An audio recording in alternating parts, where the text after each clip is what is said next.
যুদ্ধক্ষেত্রে পরিণত লেবানন।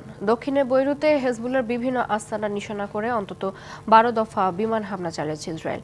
পাশাপাশি দেশটির উত্তরাঞ্চলেও বিমান হামলা শুরু করেছে ইসরায়েল। এতে ত্রিপোলির ফিলিস্তিন শরণার্থী ক্যাম্পে হামাস কমান্ডার সহ তার পরিবার নিহত হয়েছে বলে দাবি ইসরায়েলি সামরিক কর্মকর্তাদের। এদিকে ইসরায়েলের বিমান ঘাঁটিতে পাল্টা রকেট হামলা চালিয়েছে হেজবুল্লাহ। গাজায় রক্তাক্ত আগ্রাসনের জেরে ২ সপ্তাহ আগে লেবাননে সরাসরি যুদ্ধে জড়িয়ে পড়ে ইরান সমর্থিত সশস্ত্র গোষ্ঠী হেজবুল্লাহ ও ইসরায়েল।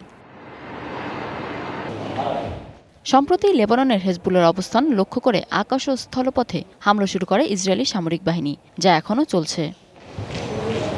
এতদিন দক্ষিণাঞ্চলের এই হামলা সীমাবদ্ধ থাকলেও এবার লেবাননের উত্তরাঞ্চলে বিমান হামলা শুরু করেছে ইসরায়েল। গণমাধ্যমের খবর বলছে, ত্রিপলিতে এই হামলায় ফিলিস্তিন শরণার্থী ক্যাম্পে হামাসের সশস্ত্র শাখা আল কাশেম ব্রিগেডের নেতা সাইদ আতাউল্লাহ ও তার পরিবার নিহত হয়েছে। এছাড়া লেবাননের দক্ষিণাঞ্চলের বৈরুতের বিভিন্ন এলাকায় হেজবুল্লাহর ঘাঁটি লক্ষ্য করে রাতভর অন্তত ১২ দফা হামলা চালায় ইসরায়েলি যুদ্ধবিমানগুলো।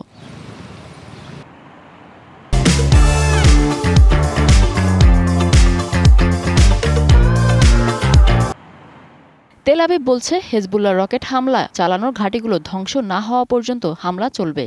অন্যদিকে প্রতিশোধ হিসেবে সশস্ত্র গোষ্ঠীটিও ইসরায়েলের রকেট হামলা চালাচ্ছে। হাইফার রামাত ডেভিড বিমান ঘাঁটিতে রকেট আঘাত হানে বলে দাবি গোষ্ঠীটির। এছাড়া মারুন বনাঞ্চলে ইসরায়েলের ট্যাঙ্ক বহরে হামলার দাবি হেজবুল্লাহর।